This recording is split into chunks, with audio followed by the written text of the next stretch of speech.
everyone. I'm Gary Null. This is the Progressive Commentary Hour. Today, political Zionism versus religious Judaism. This is a topic that does not get the type of attention or in-depth discussion or debate or dialogue that it deserves. Now let us go over to Monsey, New York. We're standing by is Rabbi Weiss. Rabbi Weiss, he's an American rabbi, human rights and religious activist, and a spokesperson for the Nitore Karta, also known as the Orthodox Jews United Against Zionism, in Brooklyn and Monsey, New York. This group is opposing the state of Israel and the Zionist agenda that pretends to be representative of the spiritual values in religious Judaism and the Torah. It was founded in Jerusalem in 1938 when a group of Orthodox rabbis refused to recognize the authority of what would later become the State of Israel. Rabbi Weiss is the son of Hungarian Jews. Both of his grandparents died at the Auschwitz camp during World War II.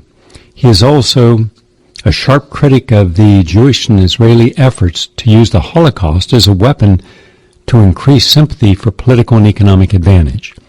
He's highly respected within the Muslim and Palestinian communities for his efforts to advance interfaith dialogue between religions. The rabbi's writings can be found at his website, nkusa.org. Nice to have you with us today, Rabbi Weiss. Thank you. I appreciate it. We're honored and privileged to be on your show. So I want to go right to the issue. And what is concerning to me is that most Americans do not know there's a difference between Zionism and Judaism because they are frequently used interchangeably in our political and media forums. So you just returned from protesting in front of the AIPAC conference at the Washington Convention Center in Washington, D.C., where all the current presidential candidates, except Bernie Sanders, spoke to the attendees. Trump, Hillary Clinton pledged their support to the State of Israel and Netanyahu's government. I don't want us to go into the presidential race at all. What is more important is the larger picture that the State of Israel is fundamentally a nation built upon the principles of Zionism. That's what we're told. Started in the late 19th century, and the U.S. government and a large majority of the American public, particularly American Christians, support this state without question or reservations. Yet how many Americans, or even American Jews for that matter, know the true history and background of Zionism, who its founders are, what were their essential principles and philosophy, what was their ultimate mission and why, and what role has Zionism played in the creation of American foreign policy and the shaping of the Middle East? And perhaps even more important, is Zionism truly a representation of the Jewish faith or a perversion thereof, such as Wahhabism is a perversion, distortion, or heresy of Islam? So please take your time and begin by giving a historical summary of Zionism and identify its principal guiding concepts from its creation that continue to guide the activities of the Israeli government and organizations such as AIPAC today. The forum is yours. First, I pray to the Almighty to bestow upon me His truth, His wisdom, that I may be worthy of conveying His message, and so to sanctify His name, and with the help of the Almighty bring peace to this world, as peace is one of the attributes of God. Shalom, salam, peace. So Judaism is subservience to God, nothing else. Zionism came a mere 100-odd years ago. It's not from way back when. It's a mere 100-odd years, 150 years or so, and they came and they transformed the concept of subservience. Instead of subservience to God, that it's a concept of nationalism, that we're a material people, that we have, our goal is to have a piece of land and be strong. They said what we were lacking in the 2,000 years is not that we were banished by God and because we had sinned, but rather because we were physically weak. We didn't have an army. We were lacking, and therefore, never again they have like their statements, their mantras. In other words, we will build some strong army, and we'll never have to bow our heads down. And instead of saying it was because of God's punishment that we suffered, that we were spread throughout the diaspora, they said it's because of our physical problem, and we will correct that now. It happens to be that it's a very clear in Shir Hashirim, Song of Songs of King Solomon, that it states that the Almighty warned us this is a prophecy of King Solomon. He built the temple, and he said that God said, I'm putting you under 3 oaths when you're going to be driven into exile. 1, if you do not attempt to return en masse in large numbers. Secondly, do not rebel against any nations. A Jew has to be a loyal citizen in every country where he is residing. Thirdly, do not make any attempt to end exile, because God foresaw there'll be people impatient and, with our suffering through exile, the trials and tribulations. Zionism was almost entirely created by non-religious Jews such as Theodor Herzl and his cohorts. You had Ben Gurion, Chaim Weizmann, which is all these people detested the religion. Theodor Herzl wrote in his diaries, he wrote that the solution for Judaism, for our suffering, is to convert to Christianity. It should be done with music. On page 14 of his diary, and celebrated in in Vienna in the St. Stephen's Cathedral, and Sunday with music. So basically, they were trying to totally turn it on its head. This is what Judaism is, ignoring. Excluding God from the equation. Yes, they're going to proudly say today that they're a democracy, that they allow religion, but not that it is. But ours is not a democracy; it's religion, subservience to God. Part of the religion is to have compassion, just as God is compassionate, not to steal, not to kill, and to show gratitude that if people did you good, such as the Muslim countries did for us. But they are totally turning it on its head to base material nationalism. All the rabbinical authorities universally, at the time of the inception of Zionism, stood, and we have a book in our site, NKUSA, you can look, all the rabbinical authorities worldwide, whether from Africa, from Middle East, from the what's called Sephardic rabbis, Ashkenazic from Europe and so forth, they all, as a whole, stood in opposition and said, this is directly in rebellion to God. This is indirectly antithetical to our Torah. 1, we're not allowed to make our own Jewish sovereignty, even 1 inch of Jewish sovereignty, and it doesn't matter where. Even if we would be able to purchase a piece of land anywhere, and it would be in the total will of all humanity, as a Jew, because we are accepting this as a medicine of God, like medicine sometimes is bitter. We are here on this world, and God gave us this medicine that we should be able to repent and better our ways, and therefore we will be worthy of what we yearn. And every Jew, if you look in the Jewish prayer books, we yearn for one thing. We pray constantly that ultimately the revelation of God's glory throughout the world. We believe then God will make a miracle without any human intervention, where all humanity will believe in the one God, and we will all serve Him harmony. Then we will go up, and there will be King David's kingdom. It won't be a state of Israel, and that is the return of exile, the end of exile. Prior to that time, we are forbidden to make any attempts to have our own sovereignty. Certainly not to make this sovereignty by banishing, oppressing another people, throwing them out of their homes, killing and stealing. So in every facet, a concept of this Jewish sovereignty, so to say, this Jewish state, and especially in the Holy Land, where God sent us out and warned us not to return en masse there, this whole thing of Zionism flies in the face of Jewishism on every facet, and all the rabbinical authorities stood in opposition, and they warned us. King Solomon wrote in this prophecy, it's in the Song of Songs of King Solomon, chapter, it's repeated 3 times on chapter 2, verse 7, he warns us that if you will attempt, God forbid, to rebel against this godly decree, then the result will be catastrophic. And our rabbis warned us that Zionism will bring to catastrophic results. And we found that since this movement of Zionism, which is the ideology behind the State of Israel, it has only brought to bloodshed, not only for Palestinians, but for Jews.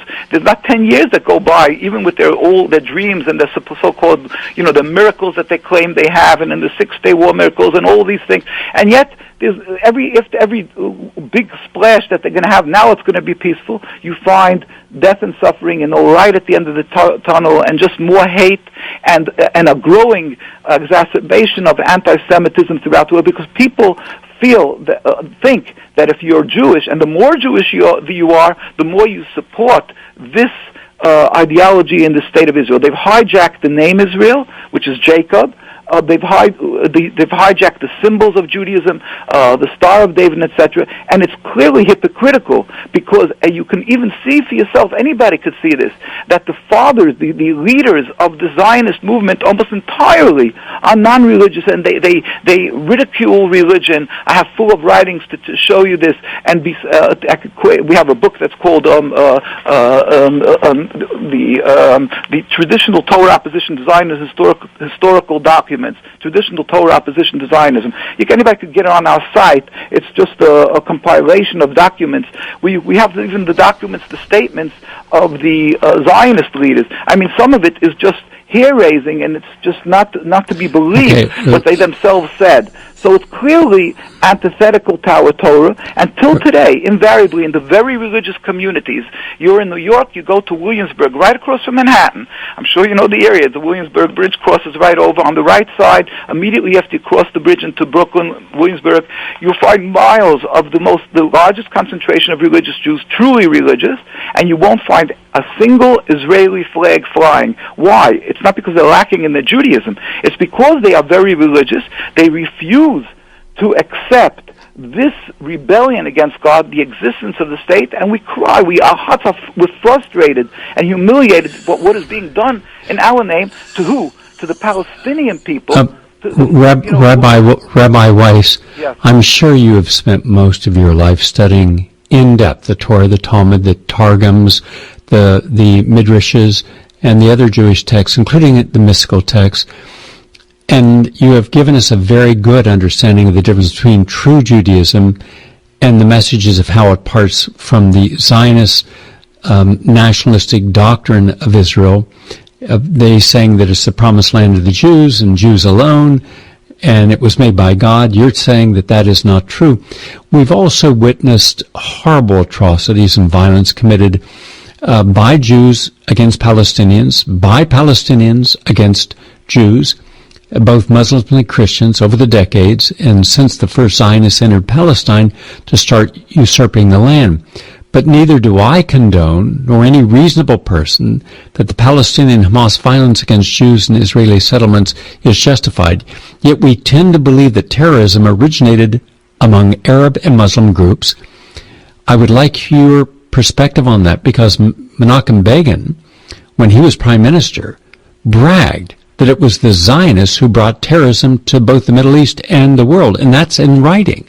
So give us a little history of the early Zionist terrorist movements during the early days of Israel's founding and how this continues today, and yet the American media, the American legislative process do not have the courage either to stand up or even the intelligence to read the true history.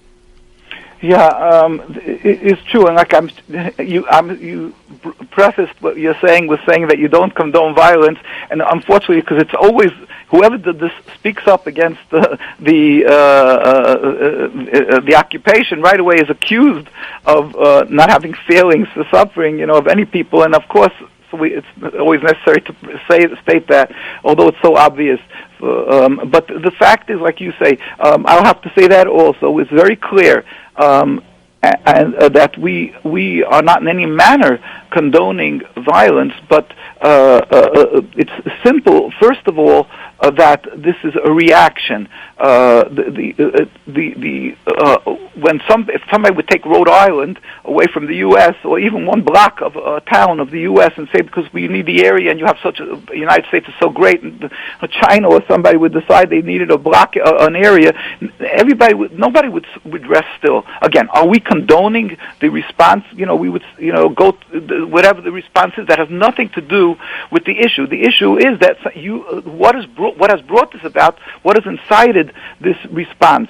And if you want to, you're looking to have a remedy, then you don't keep on standing on the issue of what was the response, were you right with this response, because you know that at the end of the day you will never be able to silence the response of so many millions of human beings, because you can't tell everybody, follow the way I think. But even if you're 100% right. So we have to look at the root cause and say, let us take away the root cause, the sickness. And so that's why it is so critical to understand that this is the issue, that Zionism is the issue. It wasn't that we had a problem with religion. Jews were living in Palestine together with Muslims and Christians, mostly Muslims, and they were living in every Muslim land. And the fact that throughout history, which we're not going to get into now, of course, Jews found a safe haven in the Muslim lands. They opened their doors. We didn't have human rights groups to protect us, yet we flourished as religious Jews, distinctly religious amongst the different religion amongst the Muslim people. So it wasn't a difference of religion. In the same courtyards we lived. We babysat each other's children. And this was for hundreds of years. I have colleagues here amongst us here who lived in Palestine. Yet they talk about what you're exactly saying, that the Zionists came, and they, in order to be able to gain that area for their ideology, what I say is selfish and totally criminal and flawed, that they'll take over the land and just simply throw out those Palestinians that are there. So they use terrorist attacks. They used attacks for Deir Yassin, for instance, is a prime example. What they went and they went into a village that was so friendly with the Jews. And I've heard this from my old Jewish colleagues amongst us, who their parents, and some of them still remember as children, that they were living in total harmony. They went in and they terrorized them. And the result was they ran away.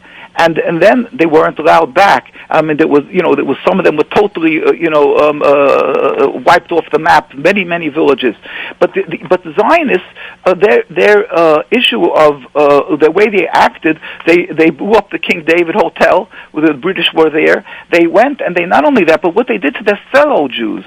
They went in. We have a book called Holocaust Victims, the Holocaust Victims Accused by Rabbi Moshe Schoenfeld of blessed memory. It's documents and testimony on Jewish war criminals. I could tell you that I could quote you what in that book. We have just some of them that they went. There was a book. There was Jews who were running away before the creation of the state. They were in refugee camps. They were barely just out of the barracks in the Holocaust of Auschwitz and the others, the remnants that are alive. But even prior to that, there were Jews who it was like 5, 6, 7 years that the Jews were being murdered throughout the period of the World War II. The Nazis had started before in the 1930s. So there were some Jews who were able to escape prior to that. Now, in 1940, for instance, there was a ship called the Patria, and they came up.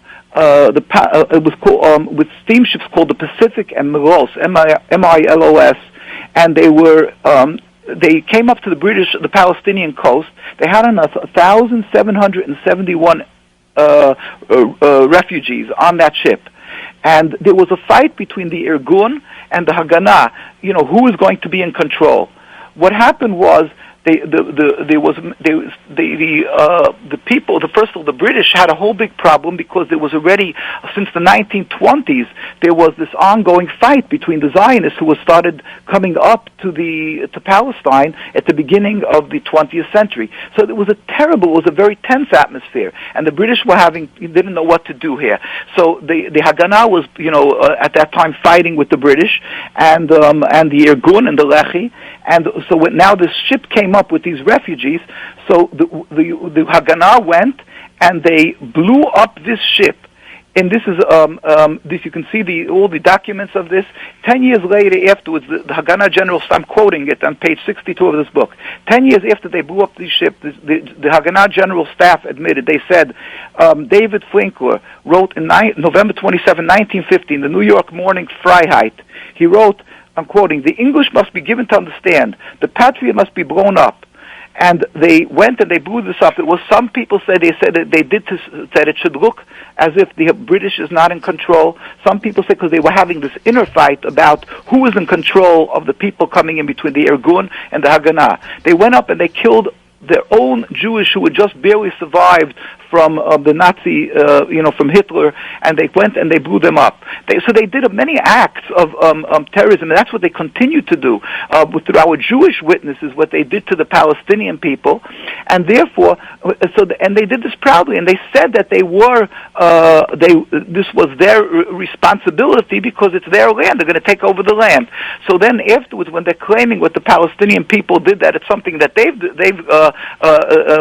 it's their invention, it's totally wasn't their invention at all. It's, they were doing this, the Hagana and the Airgun and the Lechi, and we suffered from this. Until today, if you will go to our site again, you'll find links of full, till today, from that day, our leaders were being assassinated. The Jewish rabbis who stood up in opposition were assassinated in 1924. Our greatest spokesperson, who was the spokesperson for the chief rabbi of Palestine, Rabbi Yosef Chaim Sonnenfeld, and this fellow's name was Dr. Haan. He came from Denmark, and he was a very famous poet, and he was a very famous diplomat. He was a friend of the king, and in fact, they even have a statue of him in Denmark. The king escorted him when he decided to go to Palestine in the 1920s. He thought it meant to become a religious Jew. It meant to go to Palestine to become part of Zionism, because everybody thinks that's Judaism. He went there, but he was a very serious person looking for the truth, and he met with the chief rabbis, and he saw that the true Judaism is anti-Zionist. So he went and he started pleading their case, because when under the British rule since the First World War, the Britain decided to put the Zionists who came from their midst. The first president of Israel, his name was Chaim Weizmann, was awarded by the British the rights, basically, that they're going to help them, the Balfour Declaration, they're going to help them create a Jewish state. And therefore, they put a decree on the Jews in Palestine that everybody has to register under the Zionist movement. And all these Jews who were living there for hundreds of years, God-fearing, all of a sudden there was a decree from Britain that a Jew has to go under some religion that's a supposed religion that's not even there. They refused to do this. Some they were slaughtered. The Jews went to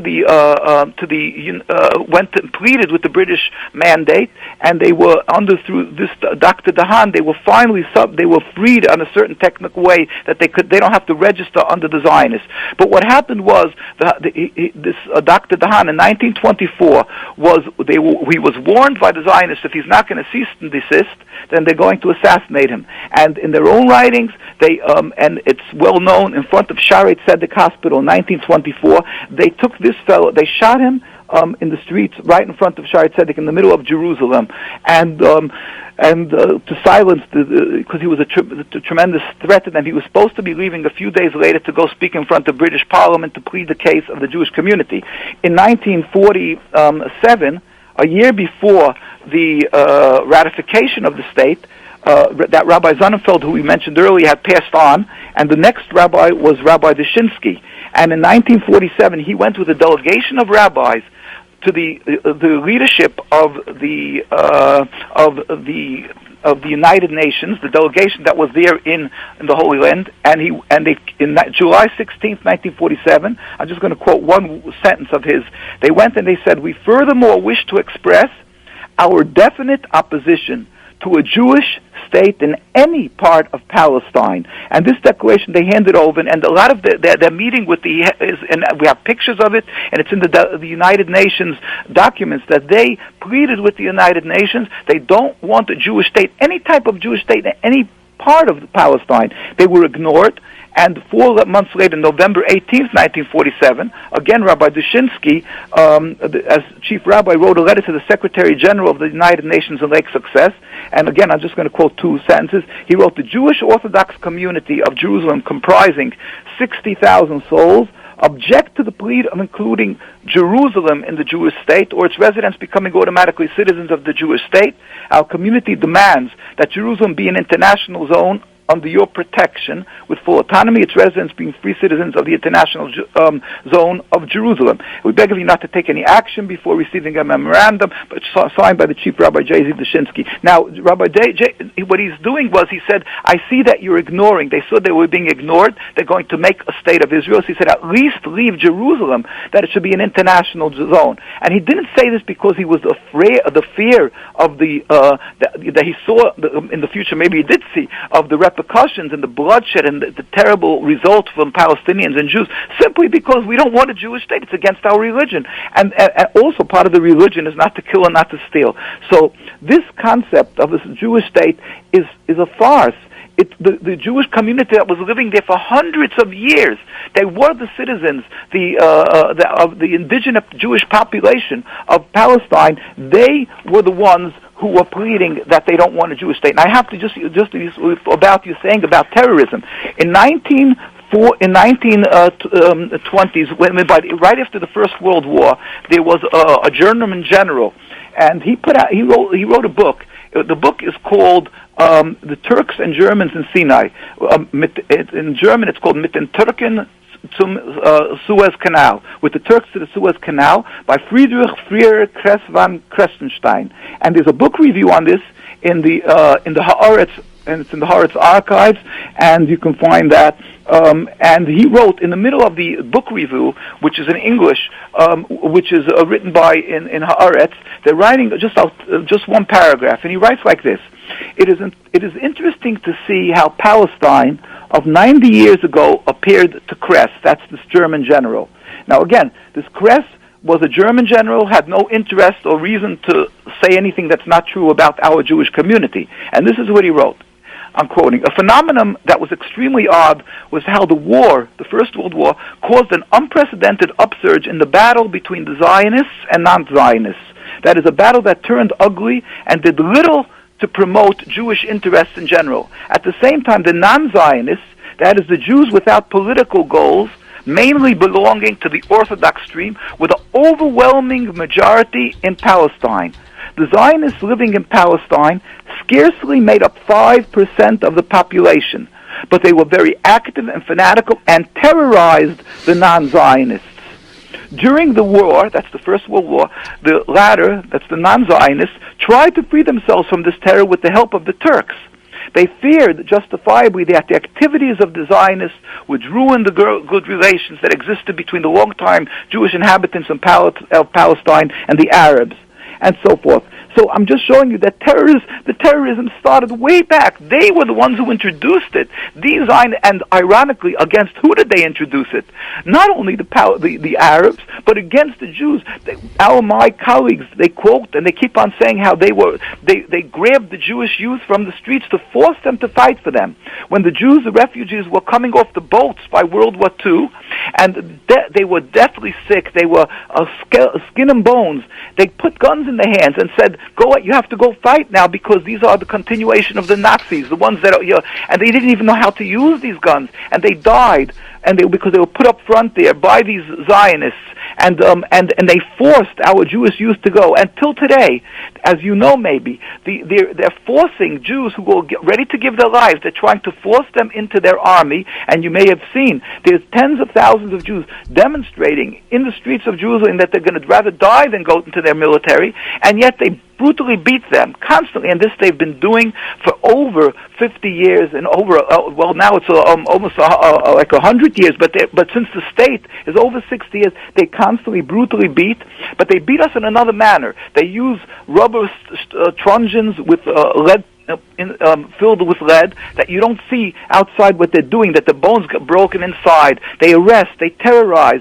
and this is what they do constantly to our Jewish people, and the ones who are our leaders, they assassinate. Many of our rabbis, for instance, the head of Neturei Karta, the voice of the Jews United Against Zionism, he had to go for a hernia operation. The chief rabbi of Palestine, Rabbi Joel Teitelbaum, at the time, in the 1960s, this was around, and he pleaded with him, don't go to the hospital, but he said he should leave Palestine, but he didn't want to use an Israeli passport, and he had no other way of getting to a place and he had to go to a hospital. So he went into the hospital. Within that day, they announced that he had died from internal bleeding. And this is ongoing. This was a person who was like built like a tree, a strong, big man. So, terrorism is there. Rabbi Weiss, you have given us a great deal to understand. And just as a final thought for this segment, when we consider something that confuses people, for example, how did it get started in the United States, we have to realize that Zionism was very popular back in the early part of the 19th century and 20th, I should say in the 20th century. In fact, you could have as many as 10,000 Zionists back around 1910 to 20,000, and they were sympathizers. They were in the professions, lawyers, professors, and businessmen. And by the mid-1920s, almost every Yiddish publication in New York was Zionist, and that led to the Zionism in the United States being a very strong influence to persuade the United States to sign and ratify the UN Declaration for the Israeli nation.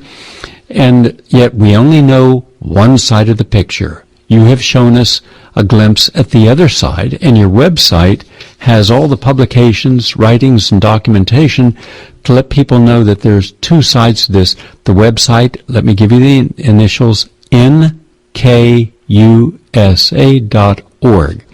And I want to thank you for all your good work and having the courage, along with the other hundreds of rabbis that protest against the inhumanity that we see. Your issue is you want a world of peace. You also want the Palestinians to have peace and the capacity to live in peace. And the way it's going now, that won't happen. And that's why we need to have voices such as yours being heard. Thank you very much for being with us from Monsey, New York. Thank you. God bless. I'm Gary Null. This has been our program today on political Zionism versus religious Judaism. Hopefully, many of you will better understand now why, before you make a judgment, you should do your homework, look for the truth, and don't trust the American media to be the purveyors of that truth.